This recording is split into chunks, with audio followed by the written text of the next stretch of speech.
Hello, good evening, and welcome to Iron Port here on Metropolitan Television. Iron Port is proudly brought to you by Goyle Company Limited, Ghana Revenue Authority, Ghana Link Network Services, operators of the Integrated Customs Management System at the ports, as the ICUMS, Serene Insurance, and indeed the latest kid on the block, Meridian Port Services MPS. It is powered by the Ghana Ports and Harbours Authority, GPHA. We are streaming live on our social media pages on Facebook. You can watch us live at Ghana Ports and Harbours Authority, GPHA.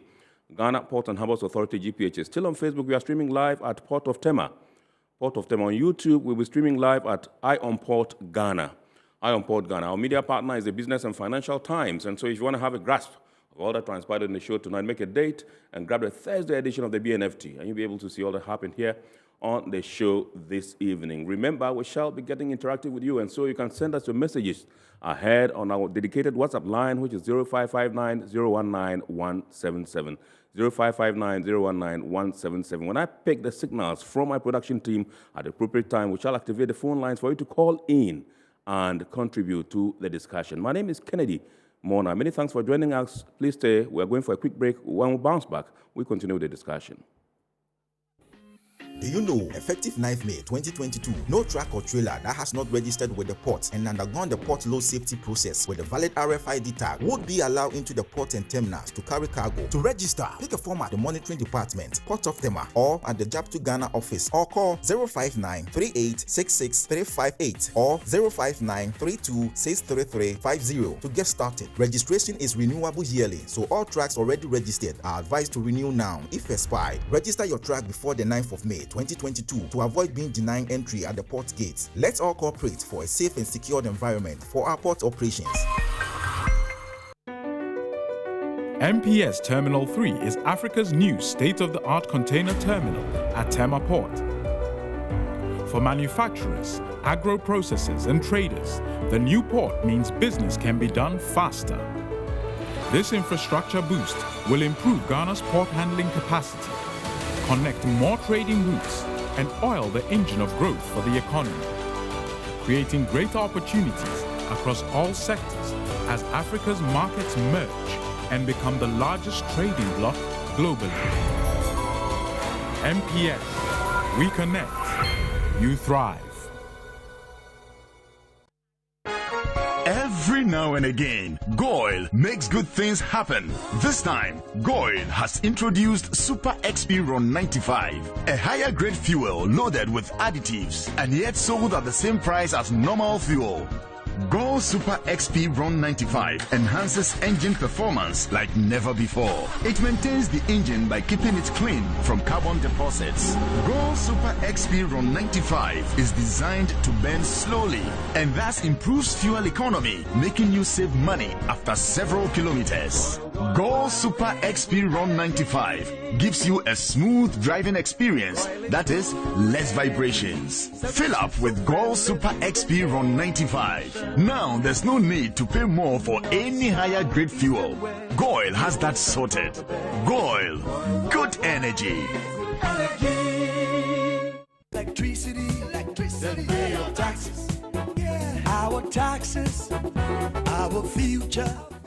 Because you see, without our taxes, we wouldn't have good roads, good schools, better hospitals, street lights, and other very important social amenities. When we pay our taxes, we give our children free and quality education. Talga, my money too small. Why should I pay my tax? Look, small. Salifo, it doesn't matter how small or big your business or income is. You still have to pay your taxes. The little taxes from each and every one of us, when put together, could give your community clean water or that deprived school with tables and chairs. Please pay your taxes. It is your responsibility. It is your civic duty. It is the law. Impressive factory. If only I had listened to you, I wouldn't have been in this mess. That devastating fire virtually wiped out the whole factory and my warehouse. Remember my misfortunes last year? Serene Insurance Asset All Risk Fire policy that I took were there to pay for my damaged stocks in the warehouse. And my machines that were affected by the floods have been replaced. My accident vehicle is back on the road thanks to Serene Insurance motor policy. Suddenly my goods are on the high seas, covered with their marine cargo insurance policy. I was just telling Ajima about Serene Insurance. Oh, Ajima. Tell him more. As a road contractor, I make sure I do my contractors all risk insurance. For the projects and then workers' compensation for all the workers on site with Serene Insurance, they will make sure they will cover your unknown tomorrow today. Serene Insurance, a new face of insurance. Call us now.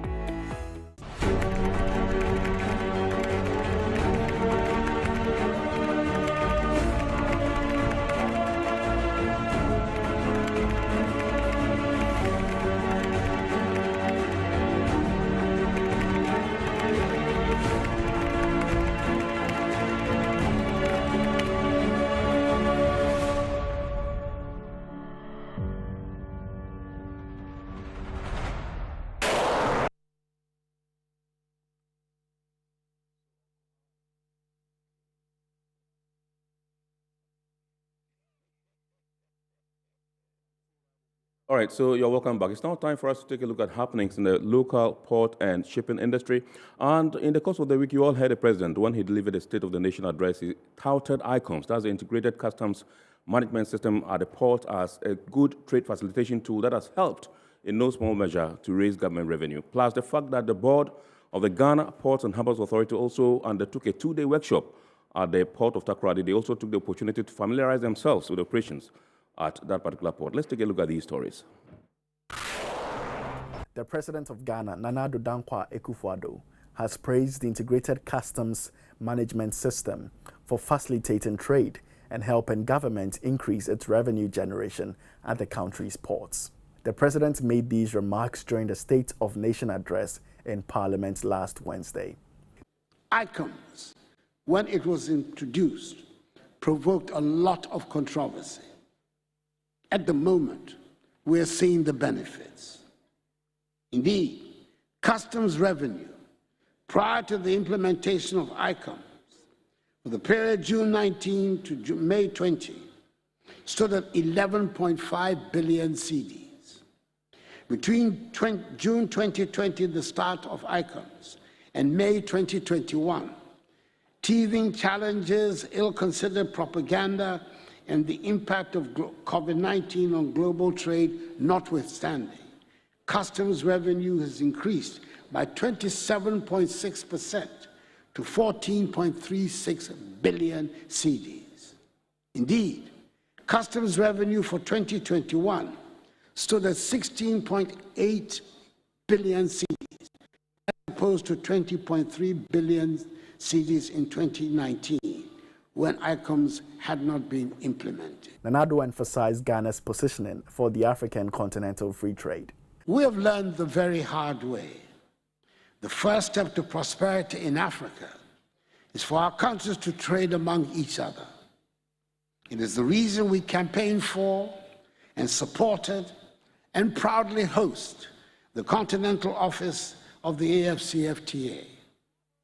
Trading under the African Continental Free Trade Agreement officially commenced on 1st January 2021, and Ghana was the first country in Africa to establish custom procedure codes to facilitate trading under the AFCFTA. The president, nonetheless, lamented the direct effect of the Russia-Ukraine war on certain import and export commodities in Ghana. 30% of our wheat flour and fertilizer imports come from Russia. 60% of iron rods and other metal sheets are imported from the Ukraine. And almost 20% of Ghana's manganese is shipped to the Ukraine. The bombs might be dropping on cities half a world away, but they are hitting our pockets here in Ghana. He said that, coupled with the economic hardships created by the COVID-19, the economic stability of many nations have been threatened. However, Ghana has been resilient. The governing board of the Ghana Ports and Harbours Authority, as part of its continuous efforts at ensuring robust corporate governance, has completed a 2-day working workshop in TAKORADI with an inspection tour of port expansion projects at the port of TAKORADI. The aim of the workshop was to enable the board members renew their shared understanding of corporate governance oversight responsibilities pertaining to contracts, financial management, and procurement. During inspection of the Atlantic Terminal Services container and multi-purpose terminal, officials of the ATS project consultants, Royal Haskoning DHV, took the board members through completed work so far. They were also briefed on plans for operations at the ultra-modern dry bulk terminal. We're going away. The idea is that the GPHA staff will already be trained both on the dedicated systems of the conveyors and the ship loaders and the echo hoppers, and also on the entire facility. For that, we've been working tightly and I have to say also successfully with GPHA. This includes also training here and abroad. Project engineer at GPHA Komla Ofori revealed that the facility would be equipped with echo hoppers, which will ensure dust emissions at the bulk terminal are reduced to the minimum acceptable levels. One echo hopper is about 500 tons per hour. So if you have 3, you can regulate to deliver 1,200 tons too. Meanwhile, there are truck deliveries also for other echo hoppers. So we've got one with echo hoppers to conveyor, but 2 with echo hoppers to trucks. So that makes 6. And these are electrically operated. The board members also visited the construction site of a new workshop facility for members of the Inshore Fisheries Association of New TAKORADI. The facility, according to the Director General of GPHA, Michael Luguje, was part of the authority's corporate social responsibility, which was occasioned as a result of the port expansion at TAKORADI. As it looks like now, we are just hoping the next couple of months, when we come back, we are going to see a modern facility that is going to serve these fisher folks better. They were originally in the old port, but they have to give way from that side for us to be able to develop the conveyor systems that are supposed to be part of the modern dry bulk jetty.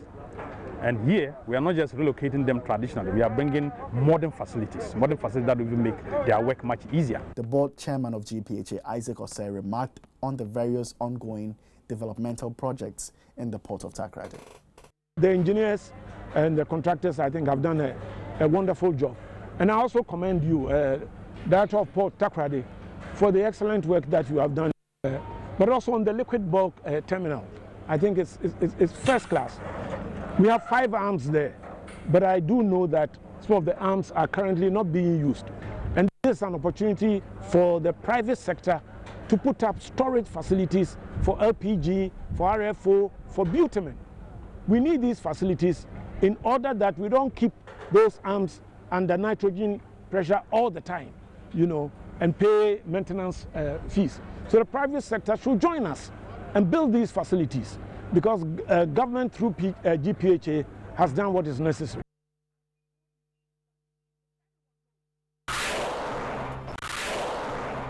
To ensure renewed commitment to its existing safety protocols for the safe handling and transportation of international maritime dangerous goods, the management of the Port of TAKORADI has held a forum to engage with various stakeholders involved in the importation, exportation, handling and transportation of such cargoes to and from the TAKORADI port.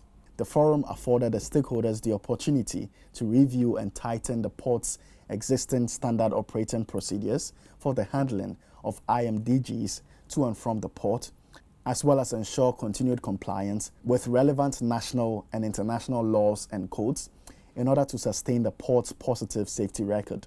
The forum was also intended to help the various stakeholders collaborate towards the safeguarding of such cargoes outside the port's jurisdiction. When the cargo leaves our port, we can easily make the sign of the cross that we have done our part.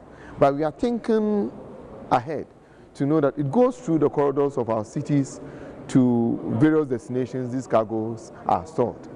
But we need to think for an innocent person who doesn't know anything concerning international maritime dangerous goods, or who doesn't know anything about dangerous goods. Based upon this, we ensure that at least stringent measures are followed, in which at least will impart on how these cargo move through the corridors of the city or move through the corridors of the nation to wherever destinations it goes. Some of the participating organizations included the security and regulatory agencies involved in granting approval for the transportation and handling of these dangerous goods to and from the port. They include the Customs Division of the Ghana Revenue Authority, the National Intelligence Bureau, the Arms and Ammunition Unit of the Ghana Police Service, National Security, Minerals Commission, Ghana Maritime Authority, Nuclear Regulatory Authority, the National Disaster Management Organization, and the Environmental Protection Agency. The engagement has been very exhaustive and fruitful. Stakeholders came out faithfully and we deliberated, and we are very confident that going forward, we can always improve.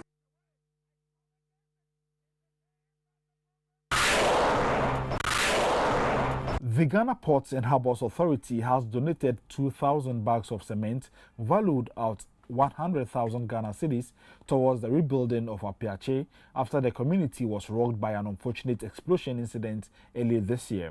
The director of Port of TAKORADI, Captain Ebenezer Fedi, made the presentation in the company of the Municipal Chief Executive for Pristia Honi Valley, Dr. Isaac Dasmini, as well as some management members and representatives of the two workers' union at the Port of TAKORADI. Captain Ebenezer Fedi stated that the management and workers of the authority empathized greatly with the chiefs and people of the community on the unfortunate incident. The gesture, he noted, formed part of GPHA's corporate social responsibility, which broadly focuses on health, education, and the environment to complement government and civil society's rebuilding efforts of the community. And as an authority, we felt that in times like this, the government alone should not be left to shoulder the burdens. So management and staff of Ghana Ports and Harbours Authority will put our heads together. We felt that we should come and support the government of Ghana to put up a befitting settlement for our brothers and sisters in PREZ. Captain Afedi explained that the Port of TAKORADI, which is strategically located in the mineral-rich western region, plays a key role in both the import and export of international maritime dangerous goods, and reiterated GPHA's commitment to the safe handling of the international maritime dangerous goods at its ports. The MC for the area, Dr. Isaac Dasemni, was full of praise for the Michael Luguje-led management of GPHA for the donation, which he noted would go a long way in supporting the rebuilding of the PREZ community. To extend my gratitude to GPHA for at least giving us these 2,000 bags of cement. It's a great, donation. About 2,000 bags of cement. They've done a lot. Yeah, and I must say that the number of cement bags that we have received from other organizations and also is overwhelming. But then we are making sure that we are putting them, in good use. All right, so those were happenings in the port and shipping industry in the country over the past week. Now it's time for us to zoom into our discussion proper tonight. And tonight we're talking the reopening of the borders. You would have noticed that during his last address on updates on COVID-19, the president announced the reopening of the country's borders. And the information we have is that activity, brisk activity has taken place or is taking place currently at these borders. There's vibrant activity. And so we're examining how we can enhance these activities to make up for the loss during the closure. And we cannot talk about vibrant activities in the borders without talking about the free movements of goods and persons. And so tonight, that's what we're here to examine. I'm proud to introduce to you Mr. Ziad Hamwi. He is the country director, national president, Borderless Alliance, Ghana. We're good to have you. We are happy. Thank you very much indeed. You always oblige us anytime we call you. Also in the studios tonight is Mr. Jonathan Osei Owusu, Executive Director, Post Foundation. Good to have you. First time on the show? First time on the show. Absolutely. So Happy New Year is in order. Thank you, and thanks for inviting me. Right. Good to have you. So let me start with you, Mr. Hamwi, and find out, first of all, what did you make of the President's address when he announced the reopening of the borders? I know this is something you have been clamoring for some time now. Now it's come. What's the feeling like? So first of all, it has been in the making, and there has been some work on ensuring a safe and orderly reopening of the borders across West Africa since the past 2 years. It has taken a little bit of time because of the COVID waves. And in fact, now that we have reopened the borders, it was in March, but you recall that the last heads of state extraordinary general meeting in December mentioned specifically the reopening of the land borders in January. Yeah. Now, obviously, at the time when this when this decision came, the Omicron wave was coming in, and so there was a bit of a delay with the implementation of the directive from the heads of state meeting of Ecowas. But when the president finally came out a couple of weeks ago, I felt relieved, basically, for two reasons. The first one is a bit personal because wearing of the masks have prevented people from communicating, and it was a symbol of the lack of socialization in our societies. And apart from the economic activity, the reduction of the social activity had its toll on people. Right. People were really stressed. And I feel a bit relieved because of the relaxed restrictions, especially that now the situation has stabilized in terms of health and safety. And so I think it's good to feel that we are on the way to recover on health-wise and to focus on economics. I still, on the other hand, I feel that we have a tough challenge ahead of us to resuscitate the economies, not just of Ghana, but of West Africa and Africa in general. We do have a few tools that we need to try to use in order to accelerate this recovery, but there's a lot that the COVID has impacted on our societies, economically and socially. Yes, I want to find out from you, to what extent did this closure of the borders affect trade and the movement of persons, within our borders? So across West Africa, so to speak. Thank you. So let me first of all clarify that a lot of commercial activity was still taking place as the commercial articulators were still moving goods across borders, across West Africa, even when the borders were closed for the movement of people. And so commercial activity has continued, and it has prevented shortages of essential necessities and goods and foodstuffs. But at the same time, the movement of people was all but completely halted through the official borders, knowing that there were certain unofficial borders where some activity was some movement was taking place, and it cannot be really prevented. You can't really just shut the whole borders for various reasons. And I feel that the biggest impact on economic activity has to do with the border communities, which were regularly engaged in the movement of small loads of perishable goods and wares to move across the borders for livelihoods. And so the closure of the borders impacted severely the lifestyle of these people and the economic power of these communities. And so I am hoping that the reopening of the border will positively affect these. Right. And so the other major aspect is tourism. Of course, there are so many aspects that I'm singling out these two because where people move, trade moves.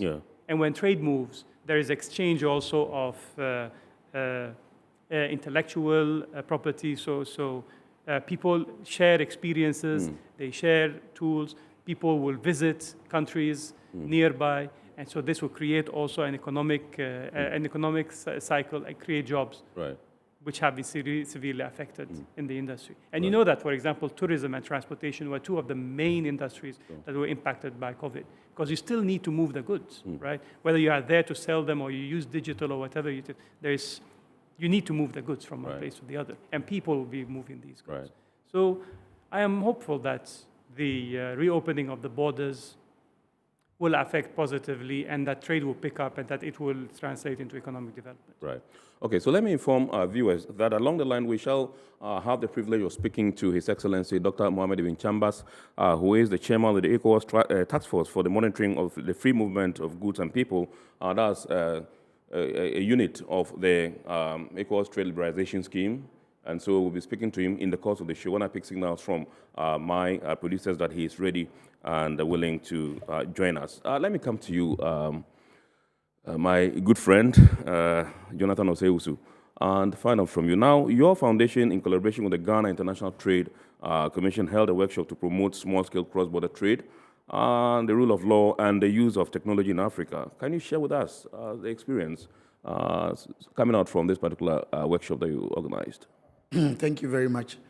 When Ziad was speaking, he narrowed the problem, the hit, to small-scale cross-border issues, and that is what we are currently dealing with.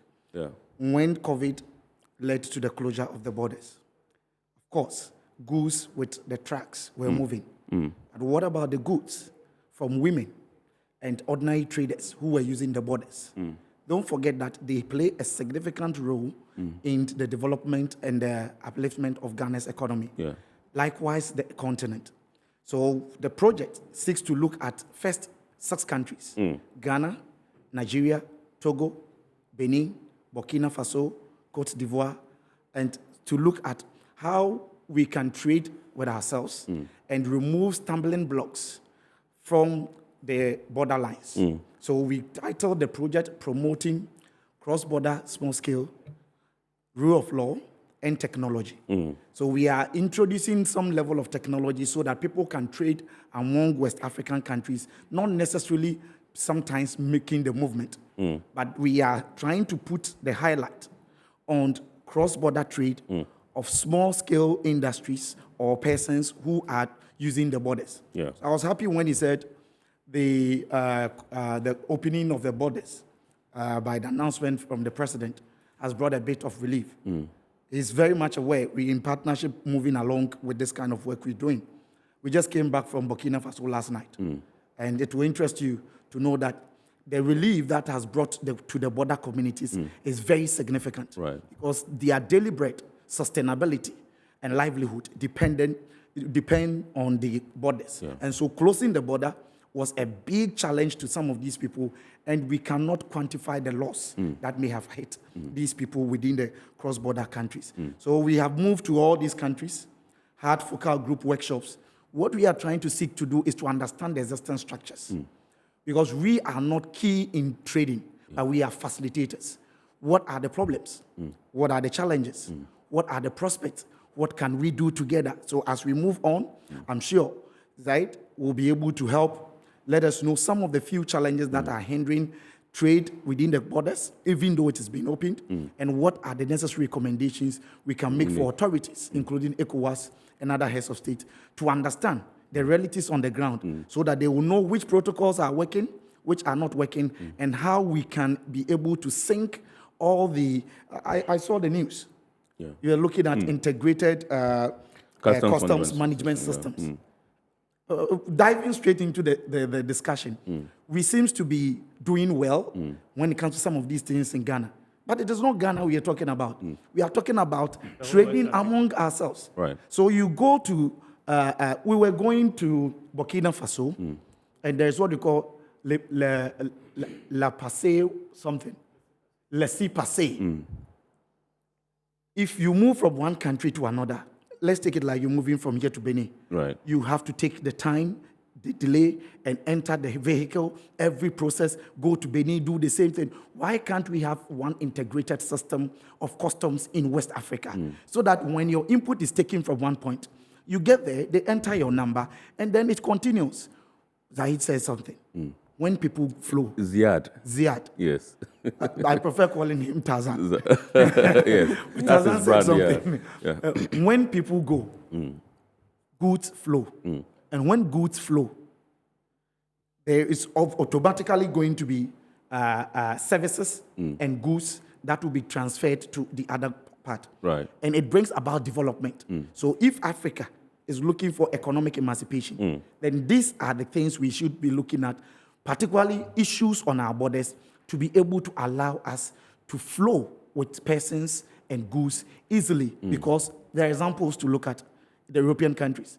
Are you telling me you moved from Germany? I've been to different states, and then you just have different checkpoints to have this checked, another checked before you go to another country. It's never done. We are one people.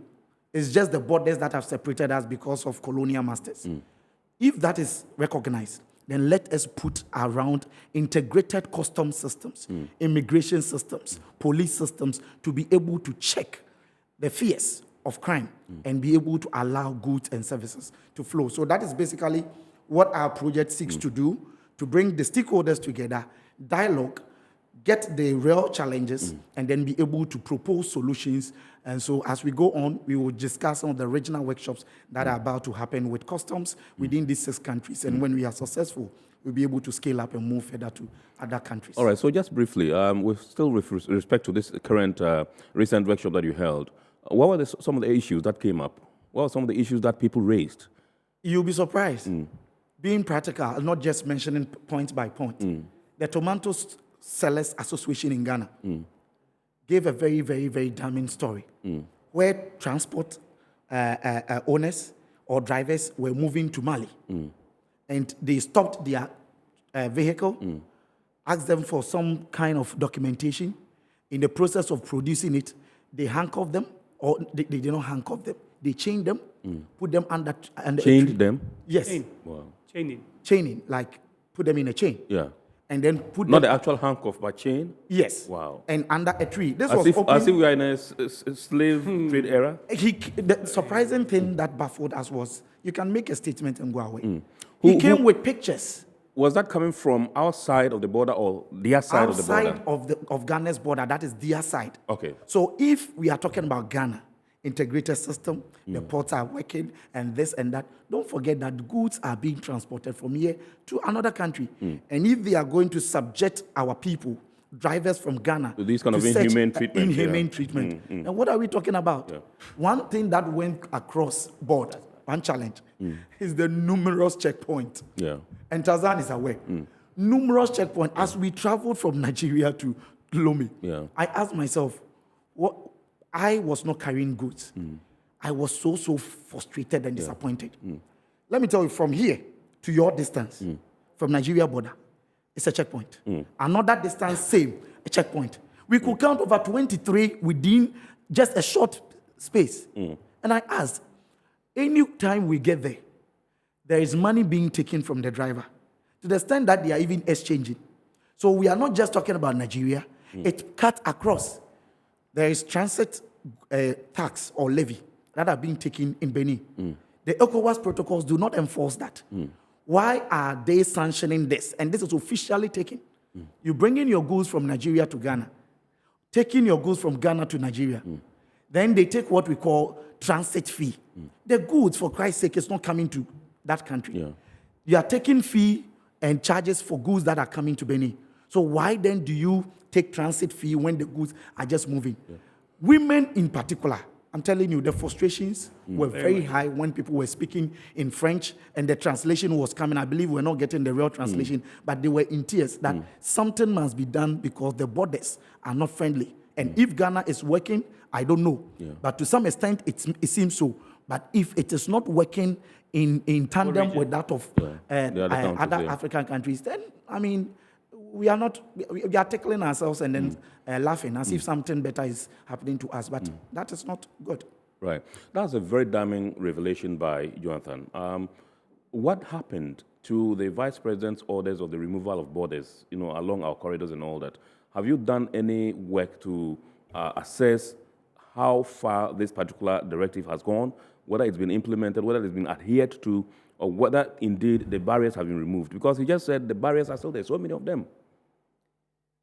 So when His Excellency came up with the directive, initially to completely remove the customs checkpoints because their studies revealed that the amount of marginal revenue that they are making from the addition of these checkpoints was insignificant, so better make do with them.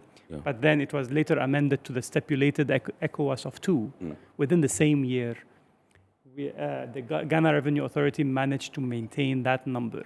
Currently, I think they have increased it by 1 or 2 for certain reasons, because the road branches, and so you have several.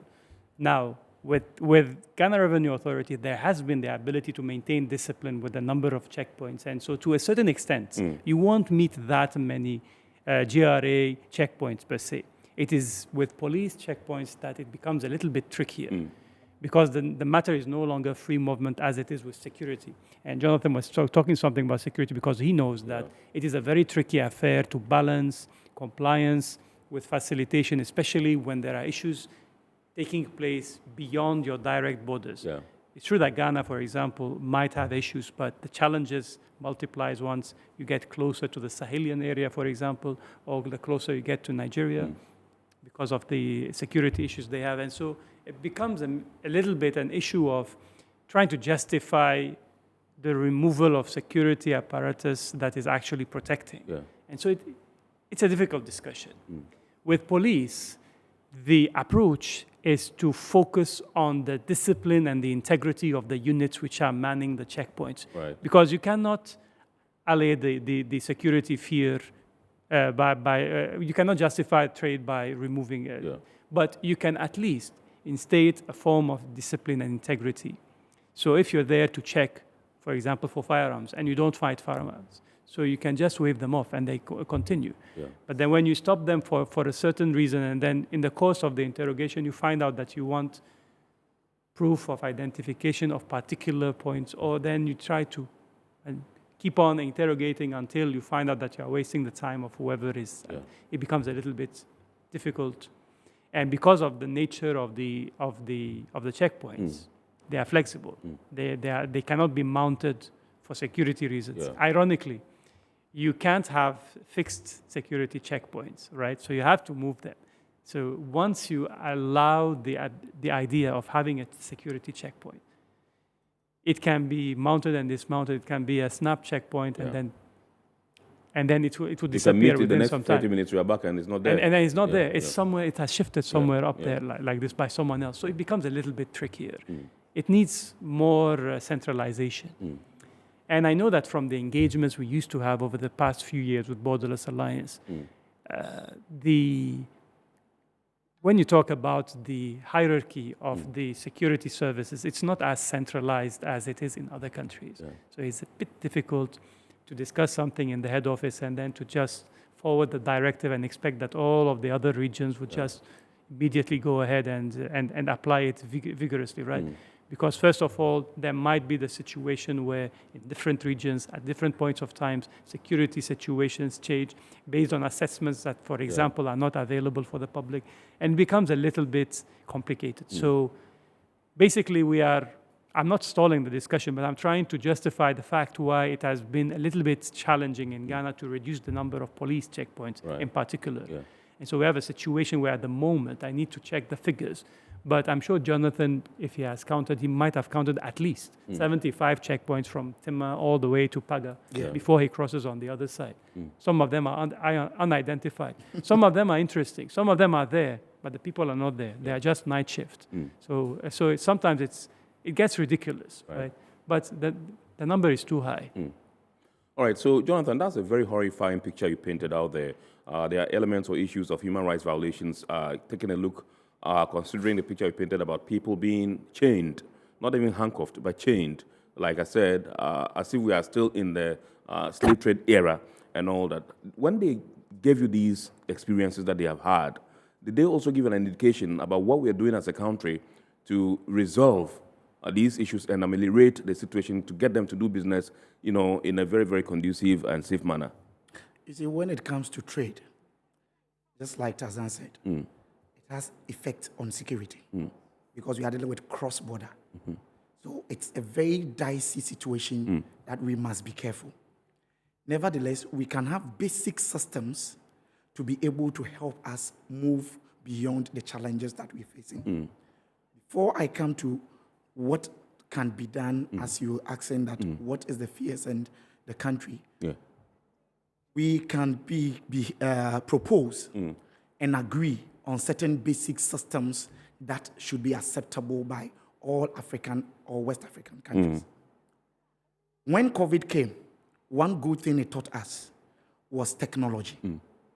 It's rather unfortunate that we are doing this for the ports. Look at the airports. Look at the Tema Harbour, TAKORADI Harbour. But our borders, are they automated? That I didn't see. In fact, it was Ghana's migration office at Burkina side. I don't know what the name they call Burkina side. Yes, that they have these things. When you move to the other countries, they still do more of the manual. But if the West African states will agree, because there are some of the things they may not agree because of revenue and why they want to get money to, foster economic development or development in their country. So if you don't agree to all this, can we have basic agreement to have these common things at the various borders so that when you are transiting with goods and services, it will be easy for just verification for you to be able to carry on. The checks that have been done in Ghana's borders, if they were able to certify your goods, why can't they upload the document for you to get it at the other point? Because it is just mere road and blocks that divide these two towns. if you want to also talk about security and be vigorous, don't forget, those who want to transit goods, illegal goods, they have mastered to use illegal routes, and they are able to sometimes manage to go through. So when people are transiting, that is not to say that people don't use the main borders with illegal goods, but majority of them will find their way out. So if you make it so vigorous, cumbersome, and confusing, you rather hindering trade at the border level, and it is also hindering development. So that is a bigger challenge.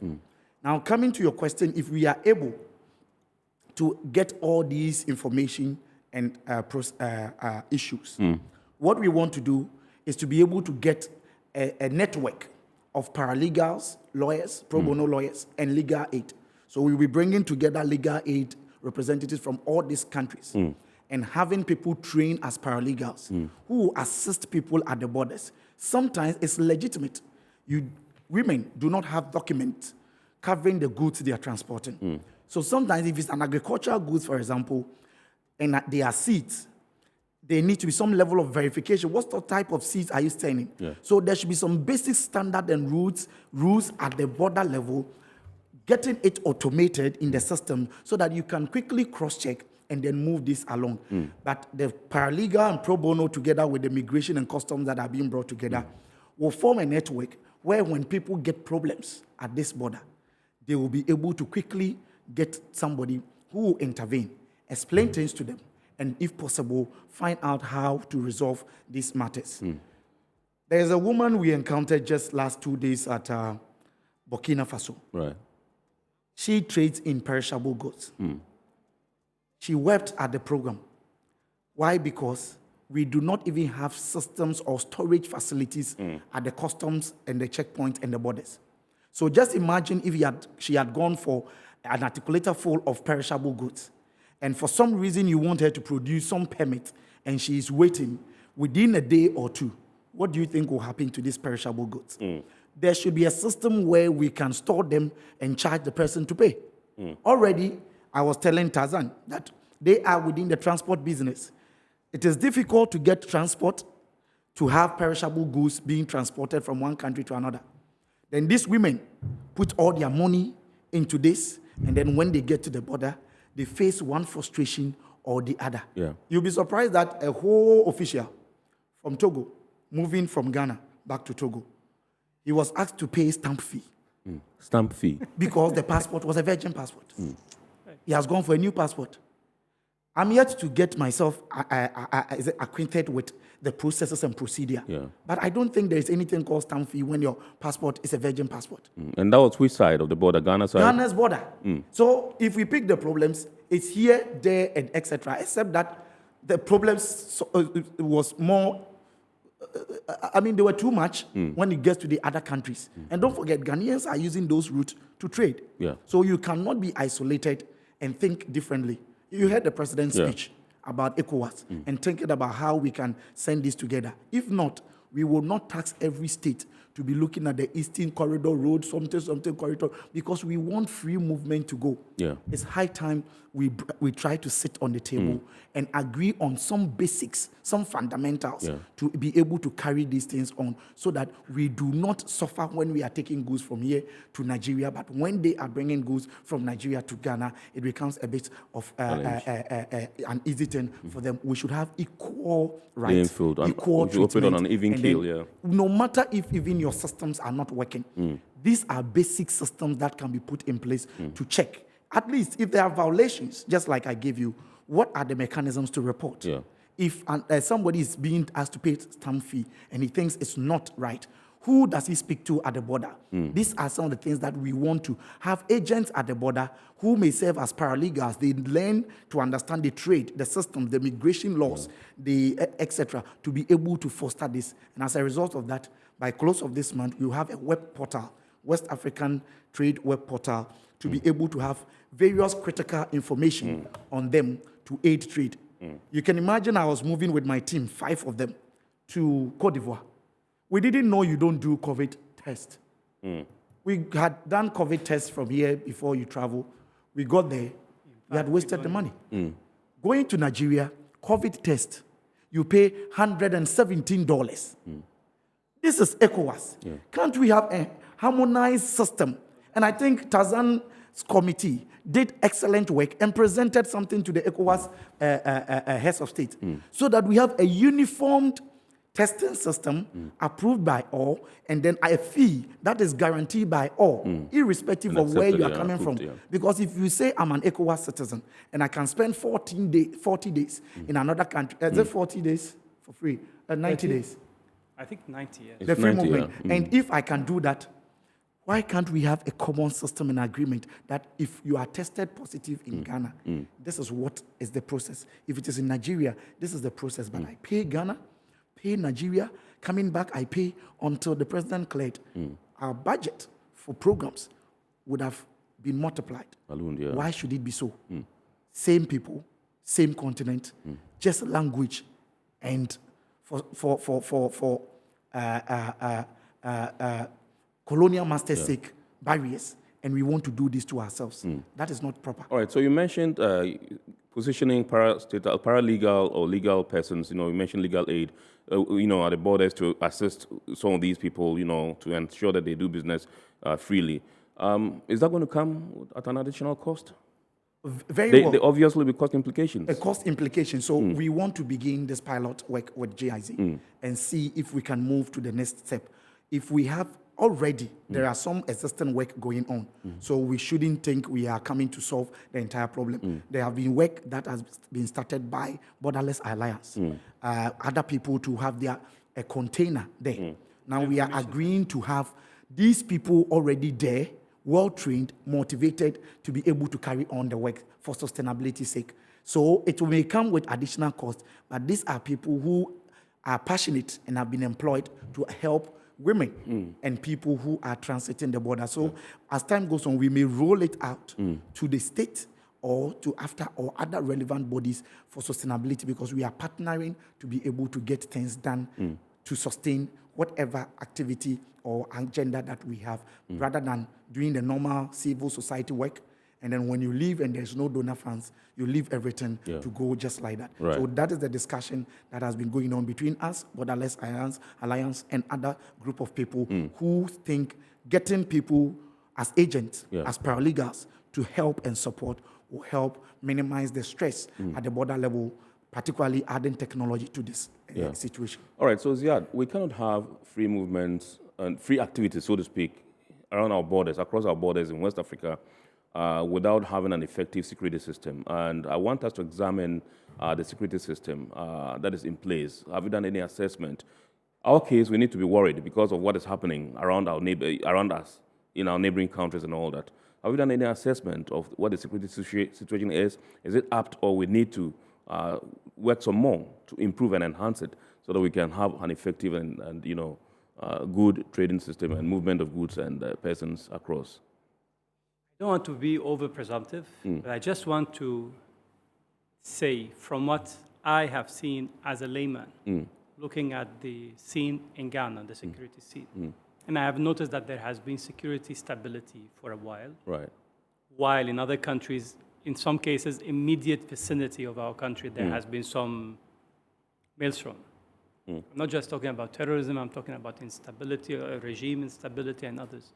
And so I want to say that, in conclusion, we have seen a more stable security situation in Ghana. And this is not by chance. Yeah. We need to, I think our security forces don't communicate their efforts effectively. I know that there are some, but in most, as an overall situation, I think that we have managed to secure the borders and the country in an adequate way. Yeah. At least I'm talking about Ghana. And it's not an easy feat because, and we know that there has been some serious security issues with smuggling, with cross-border trafficking, and a lot of stuff moving across the borders. Obviously, nobody would pass through the official borders, and obviously it is the legal trade that goes through the legal borders. But there is a symptom of border porosity, not just in West Africa, but all across the continent. This is a huge continent. I know that the map pictures Africa as one of the smaller continents, but Africa is one of the largest continents. Yeah. And so keeping this continent peaceful and secure is not a small feat.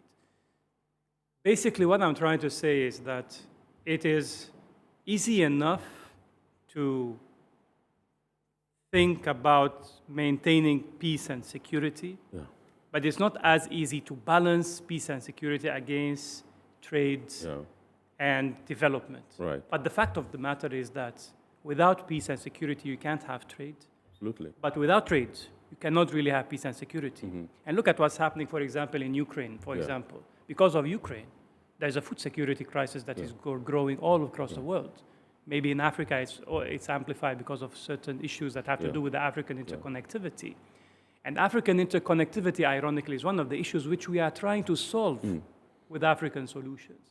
Because if you enhance African connectivity, you will reduce much of the cost of doing business, the time of doing business, and you will reduce the headache and the challenges of moving your goods and your people and your finance across your continent.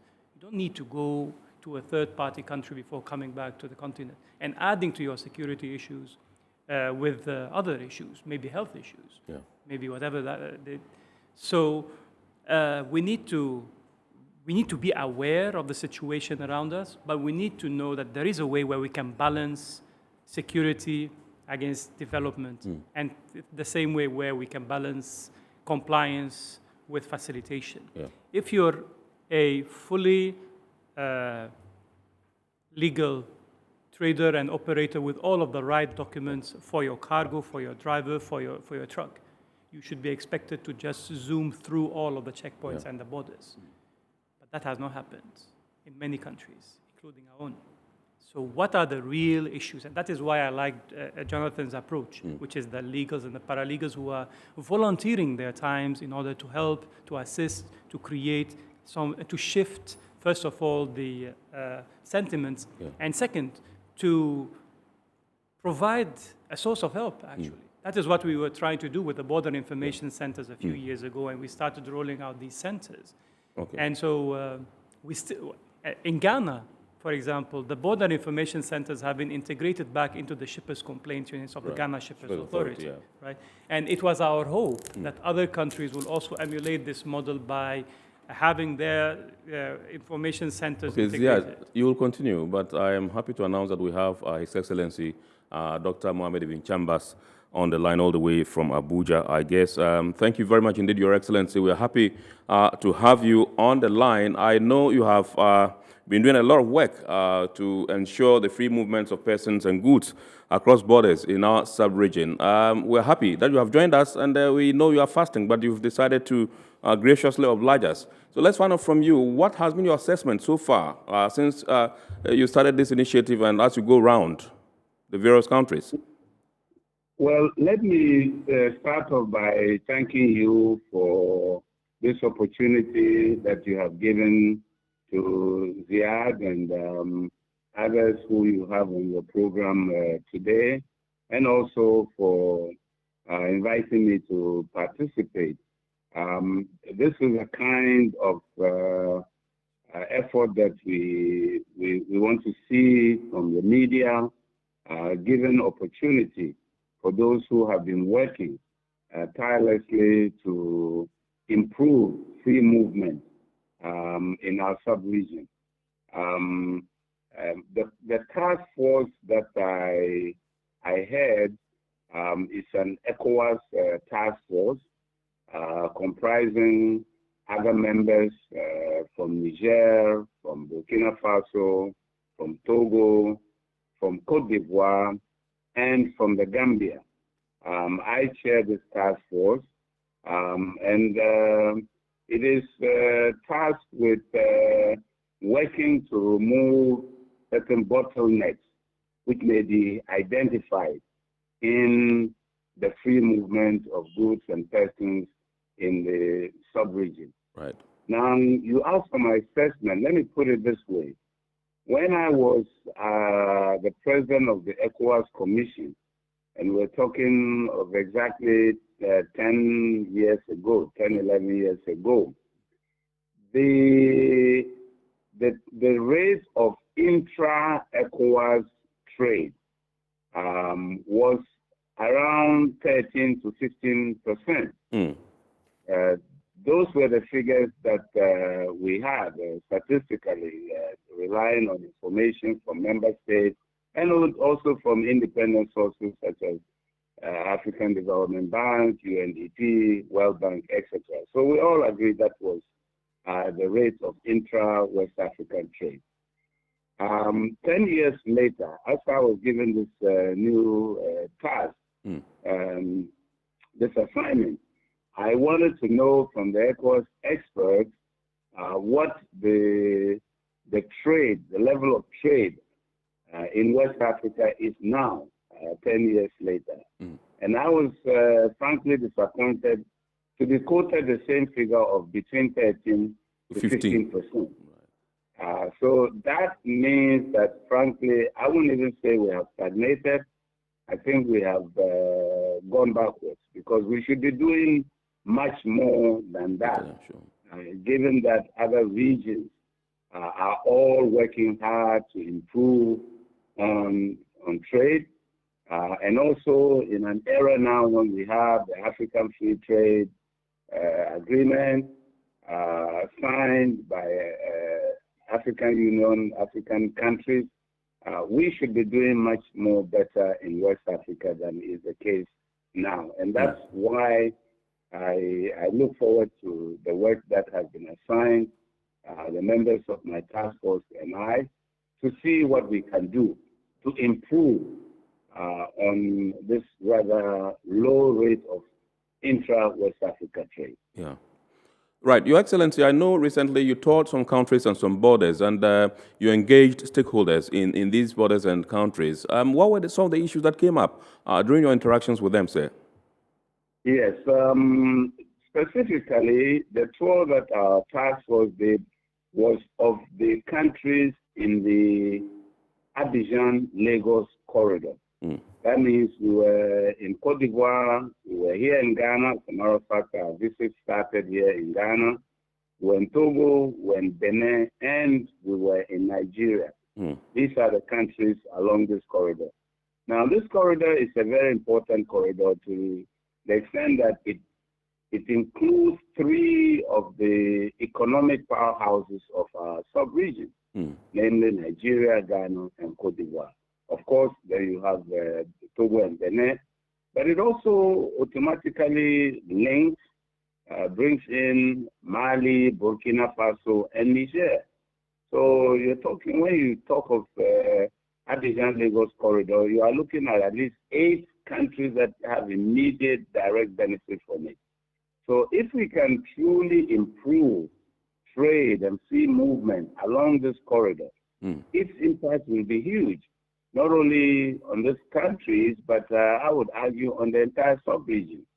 And so our tour was to hear from the economic operators, of course from the authorities, but also from civil society, such as you have with you today, Ziad, the Borderless Alliance, and it's a very important civil society organization which has been working very, very hard in our sub-region to remove the impediments that are still there, hindering free movement of goods and services.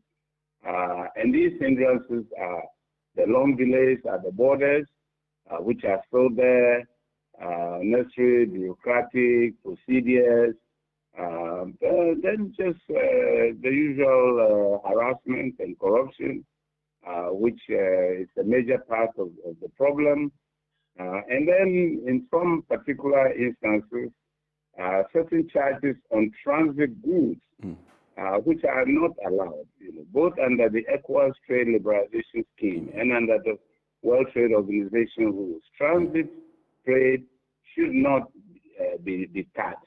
Don't put charges, taxes, and levies that hinder the free movement of transit trade. And this is particularly of concern now because, as you know, for 2 years we had the border closures due to COVID, and that hugely restricted trade and had a negative impact on communities and traders and transporters and people who have made a living over the years from trade in West Africa between countries, moving from one country to another.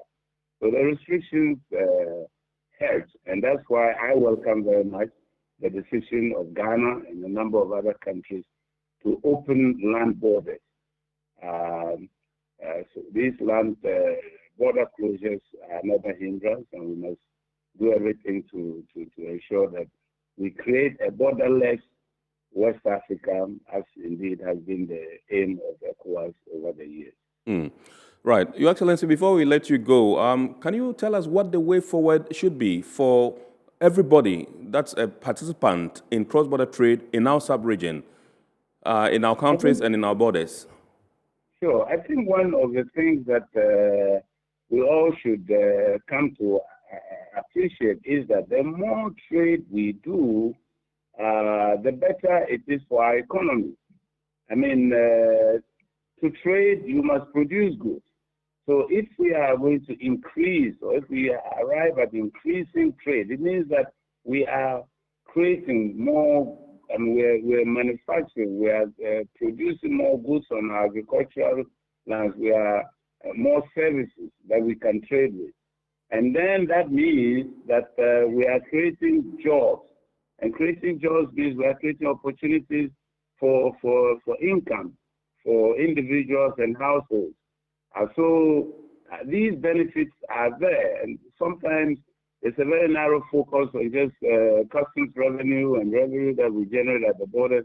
I'm not saying that's not important, but if we would balance it against the other chain effect of increasing trade, we would see that in the long run, I think it is a win-win situation for all countries if we arrive at that situation where West African trade increases. I mean, right now, as I told you, it is estimated at around, let's just say 15%. But I will accept that some of these official statistics that don't capture informal trade, which is a major part of trade in West Africa. So suppose we even say it's 20, 25%. That is still quite low.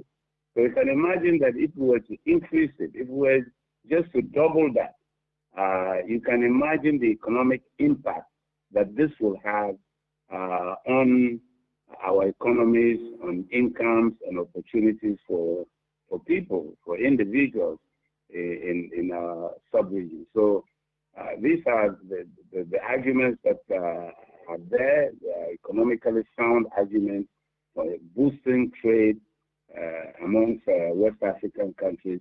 And it requires a shared responsibility by all, government, meaning government institutions, customs, immigration, police, but also civil society. And I'm very happy that we have Borderless Alliance. We have operators themselves creating, for instance, the fluidity of agriculture and animal goods platform, which is monitoring movement in real time of vehicles and traders between Burkina Faso and Ghana and Togo and Cote d'Ivoire. So these society platforms are also very helpful, and I encourage them, and I certainly look forward to working very closely with them within the context of the task force that I am leading. So thank you very much also for this opportunity. As I said before, the media is a very important part, and I'm happy that Metro TV is leading this process, and I hope that from time to time, Metro will continue to throw a spotlight on the importance of intra-West Africa trade, right, and indeed trade within Africa as a whole. Right. Thank you very much, Your Excellency. Indeed, we are grateful to you for spending some time with us. We wish you glad tidings and good fortune and a very, very successful Ramadan. We're grateful to you. Dr. Mohamed Ibn Chambers is the chairman of the Ecowas Task Force for the monitoring of the free movement of goods and people under the Ecowas Trade Liberalization Scheme. We're grateful to you, Your Excellency. This is Eye on Port here on Metropolitan Television, Metro TV. We're discussing and examining the free movement of persons and goods across West Africa following the reopening of the borders as announced by His Excellency President Akufo-Addo in his last COVID-19 update to the country. We are going for a quick break. When we bounce back, we'll take your messages and take your calls as well. Please stay.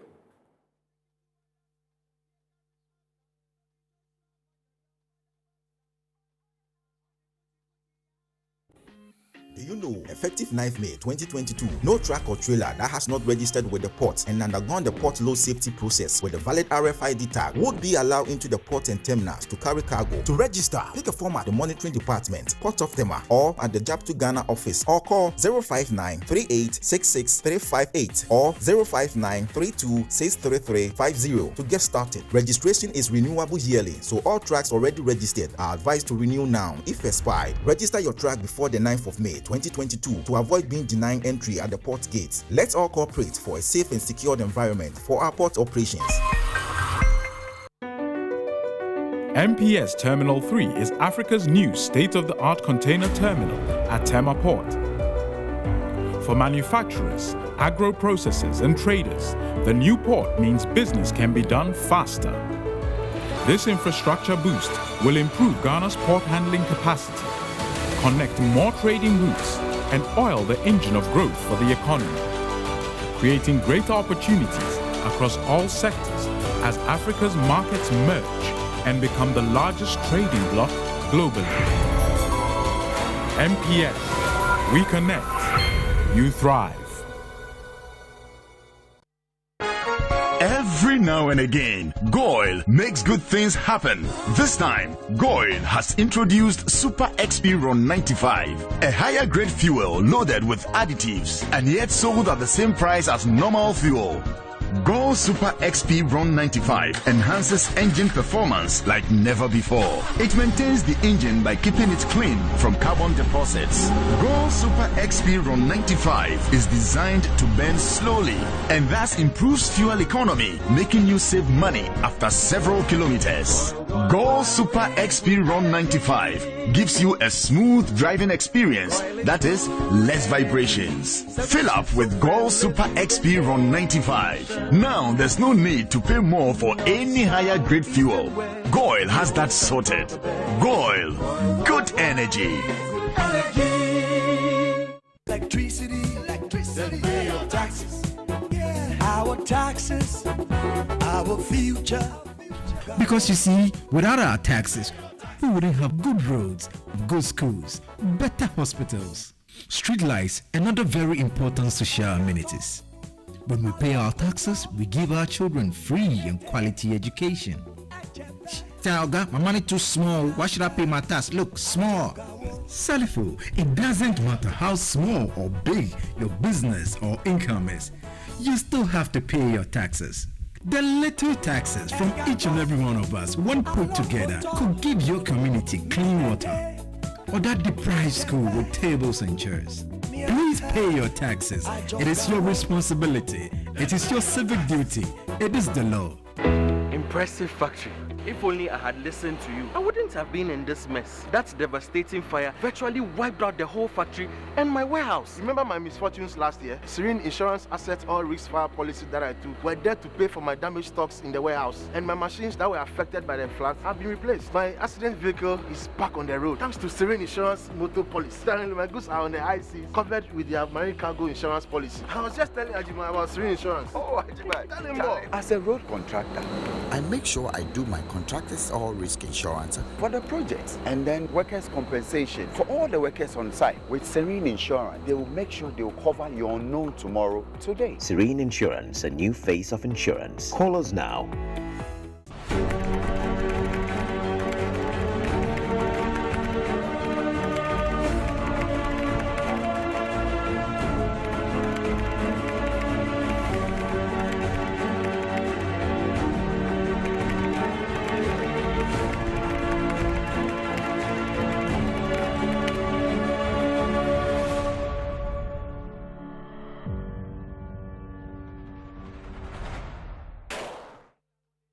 All right, so you're welcome back.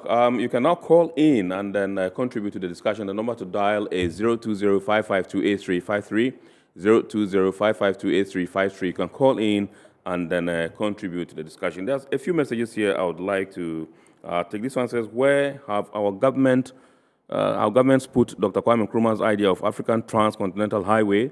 It's from Stephen Inho. He said, I applied Aplao Tema Road yesterday. Okay, I applied the Aplao Tema Road yesterday, and we could count more than 10 security checkpoints. And this one says, Mr. Jonathan, do contact on this number to give out your contact. Okay, so when we're done, I would let you have it so that you can perhaps reach out to them. I'm sure they want to have some interaction with you. Ziad. Yes, please. Where have our government put Dr. Kwame Nkrumah's idea of African Transcontinental Highway? Interestingly. So before you answer that, interestingly, let's have Godwin from Ho on the line, and then we'll come back. We'll come on the show and then come back. And yes, hello, good evening, sir. Good evening, boss. Yes. Thank you for the contribution, especially from your panelists.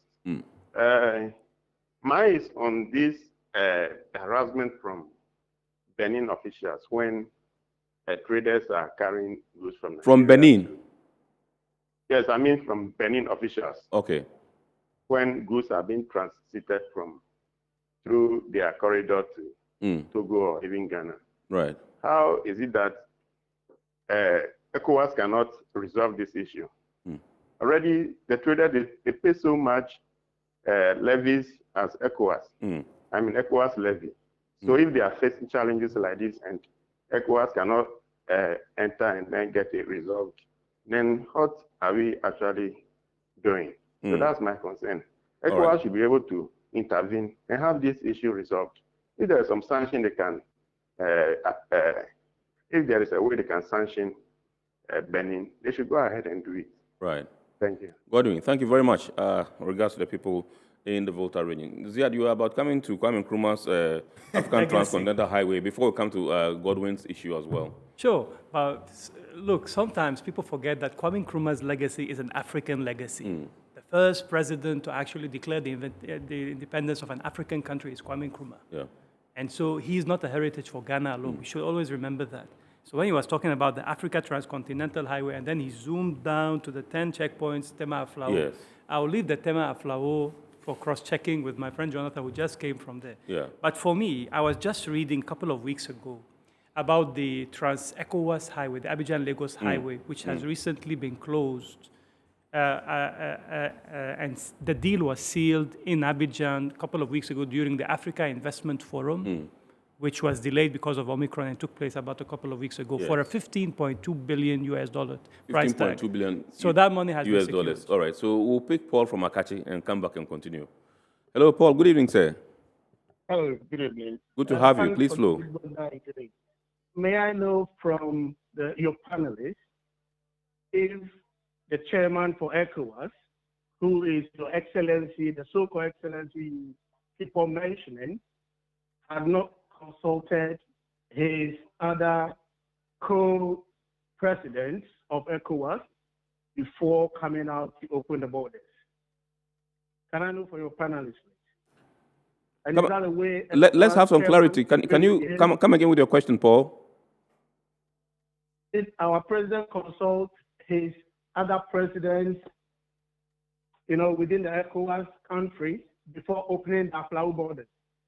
Okay. Okay. All right. Is that all? Yes. And also, I would like to find out from your panelists what is creating all these bottlenecks. Okay. All right. Thank you very much indeed, Paul. We are grateful to you for calling us all the way from Akachi, also in the Volta region. So he is asking whether His Excellency President Akufo-Addo did consult his colleague presidents across the sub-region before reopening our borders. Are you aware? Of course, because we were just talking, you remember, about... Well, what I know is that we are a sovereign country, though, even though sometimes it's very good to... Of course, that's why there is a heads of state general meeting that takes place where the heads of state, of which His Excellency President Nana Addo Dankwa Akufo-Addo is the chairman of ECOWAS. So he has to call the heads of state in order to consult before they will announce that the border will be reopened in January 2022. And that is in Section 35 of the 60th Heads of State General. So you can look at I know that decision was taken when they held a recent meeting here in Accra. Recently. Ecowas head of state. But it's in the communique. But the challenge is whether consultation or not consultation, why should Ghana open theirs? And the others will three months or 2 months after others have opened. Yeah. If you want to go to Togo and Ghana has not opened theirs and you want to go to Togo. So what we are trying to say is that there should be some synergy. An organized way of reopening the they borders. agreeing to open the borders. Yes. Because if not, it will not serve any purpose. Okay. That is and that is where Kennedy mentioned the sovereignty, which in case even if you sign and you say we are going to open the borders in January, and you interpret it to mean that as of January 2022, we will reopen the borders provided that the security is secure. So keep in mind that if you are in a particular country and you reopen your borders, you are visiting another country and it has borders also. So what do you do if you get to, let's say, for Cote d'Ivoire, and Cote d'Ivoire's border is still closed? You go back. I mean, there needs to be some concerted and harmonized. Yes, and some understanding and agreement, acceptance that this is what we all want to do before we proceed. Let's welcome Francis all the way from Sunyani. Good evening, sir. Good evening. Yes. Thank you very much for calling in. Please flow. Yeah. Yes. I've been to Nigeria and I had a customer there who needs these cocoa pots after the government has taken up the seeds. So, and these seeds, these cocoa pots are rotting every day. I have a brother who had a lot of them being rotten, whether they need them so much in Nigeria. And I've been told if I can ship them there. But here is now the case that these are border hindrances here and there. What do we do so that concerning these neighbor countries can benefit from these things? This after the government taking the cocoa seeds, then these things can be exported to neighboring countries where the government can also earn, and we citizens can also earn something small. All right. Thank you very much indeed, Reverend Francis. Reverend Francis Asari calling us all the way from Sunyani. He's talking about cocoa pods and what we can do to support them, because he thinks that some of them are rotting away. I think they've been affected by disease and all that, and what we can do. This clearly does not lie within our domain. I don't know whether you guys have some solutions for him, but we perhaps would have to refer him to the appropriate quarters where... it has to be a cocoa forum where the decision makers and the policy users will discuss and will agree, and you know how these things, it's a complicated industry. I know it myself because I've been part of it. He keeps on emphasizing on the Tarzan part. So Tarzan has been involved in the cocoa industry for the past 40 years. But I mean, it's a bit off from the topic of the free movement, especially since... But where it does fit into the free movement is the fact that cocoa eventually is one of these commodities that is an Achilles heel in the sense that several countries are producing it, and then for some reason there are arguments against the movement of the same goods that are produced by different countries, and then people saying that, well, we are all producing the same thing, so how can we trade the same thing among ourselves? And in principle, it makes sense, but in actual terms, not all cocoa products are the same. You can excel and compete in certain areas and not. Right. And here the argument becomes even wider. And so we say that why doesn't Ghana export cocoa, for example, products to Ethiopia, and then imports coffee products from Ethiopia and creates this kind of virtuous cycle? So obviously, it can be a national forum, which is talking about. It can be a regional forum. It can be a continental forum. It depends on the political will, and it also depends on the identifications of the markets. Okay. All right. So let's go onto the phone lines and speak to, I understand, Francis, all the way from KNUST, that's in the Ashanti Regional Capital, Kumasi. Good evening, sir. Good evening. Yes, sir. Please flow. Please,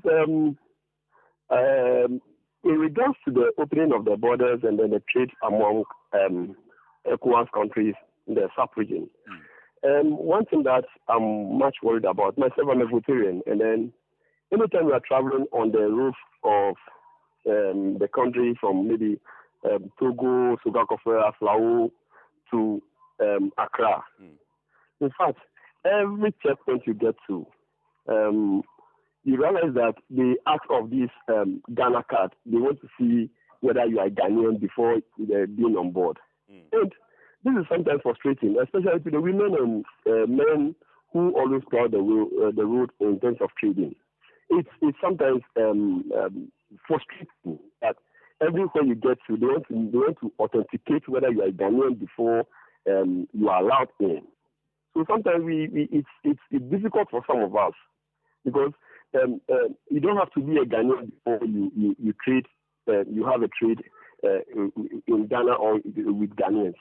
But at the end of the day, what happens all the time, as I'm speaking to you this evening, maybe somebody is going through the same frustration there. Yeah. You get to Sugakofe, the immigration officers there. It looks as if now it has become more compounding due to the taking away of the tools. Now, because of the elimination of the tool collection, they have taken over as if what should be given to the tool, what should be paid for the tool should be given to them. And it's sometimes so frustrating.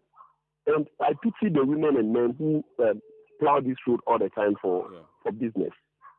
All right. Point well made, Francis from KNUST. We are grateful to you for your contribution to the discussion this night. This one says, good evening, great discussion on the reopening of our borders. My concern, first and foremost, is the continuous absence or neglect of the Ghana Immigration Service in discussing some of these issues. Any reasons? Okay, I think we made efforts. I think we made efforts in the past to get them, but we will still try. I mean, it's a very valid point you've raised, and they will try and then get them on board some other time. Thank you very much indeed. Thanks for this program about free movement across West Africa. Someone says, hi, the issue of virgin passports should be taken seriously. They always force us to pay. As from Michael, also in Accra. Thank you very much indeed, Michael, for your contribution as well. Gentlemen, I think that we've run out of time. And so my producer tells me you have 1 minute each to wrap up. And so I'll give the first 1 minute to you, Ziad, and then so Jonathan will come in. So 3 quick ones. The first one is something that Jonathan was talking about creating a simplified trade regime where traders across West Africa, not just in Ghana, can be able to move with their loads with proper documentation that is simple enough to identify. I think Ghana has recently released something, but we need to look at how to do something on a regional level and to replicate something from another region. The other point I wanted to mention is the fact that the Ecowas ID, which was just mentioned by one of the friends, is a really important thing that will facilitate the free movement of goods. Yeah. The last point is that 33 signatories to the AU Protocol on the Free Movement of Persons and 4 ratifications so far, unfortunately, in comparison to 54 signatories and 42 ratifications for the AFCFTA. Right. So obviously trade has an extreme priority with regard to the free movement of, in comparison to the free movement of persons. And that is something that we need to rectify. We need to put all hands on deck to facilitate, to accelerate the ratifications of the Protocol on Free Movement. Obviously, that one is a very big and complicated domain. People feel threatened by the movement of foreigners or Ecowas citizens or regions. And so the last thing is that this discussion for us will continue, and we have our upcoming annual regional conference, which is taking place in Abidjan on the 5th and the 6th of May in Azalai Hotel in Abidjan. And everyone is invited to inquire about the procedures and the details. Right. Jonathan, just a minute. Just a minute. Yes. But you should know, when you were listening to the president's statement, that he said there are bombs that are hitting cities in Ukraine. And it is hitting people's pocket. Absolutely, yes. So that means we are not living in an isolation, and we are living together. Yeah. So if we look at Ghana's system, when you travel to other countries, it's not so much good. Yeah. So we need to form a partnership to be able to help them. Therefore, I finally want to say that if you are looking for Africa's economic emancipation, then we should be looking at trading among ourselves and finding solutions within Africa to be able to solve the trade barriers that we are facing. Right. Thank you very much, and we'll still update you on the various regional workshops that we are bringing people to do. Thank you. Thank you very much indeed, Jonathan Osei-Wusu, Executive Director, PREZ Foundation. Thank you very much indeed, Mr. Ziad Hamui, President, National President, Borderless Alliance, Ghana. And indeed, we would like to say a very big thanks to His Excellency Dr. Mohamed Ibn Chambers, who also phoned in from Abuja to contribute to the discussion. Remember, we've been examining the free movement of goods and persons across West Africa following the reopening of Ghana's borders. And I would like to say that a brief version of the show is also aired on Ghana television every Wednesday evening at 8:30 p.m. Make a date and watch that particular brief version. And to all those whose messages have not been responded to, we'll get our guests to do that so that we incorporate that into their brief version, and then you can have your answers on Wednesday. Many thanks to our sponsors, Well Company Limited, Ghana Revenue Authority, Ghana Link Network Services, Serene Insurance, and Meridian Port Services, MPS. And thanks to executive producers, Madam Esther Jebidonko and Nana A.C. Soderberg. My name is Kennedy Mona. God willing, next week Sunday, we shall bounce back with another wonderful edition of Iron Port here on this network, Metropolitan Television. Have a super weekend, super week ahead, and enjoy the rest of our programs. Good evening.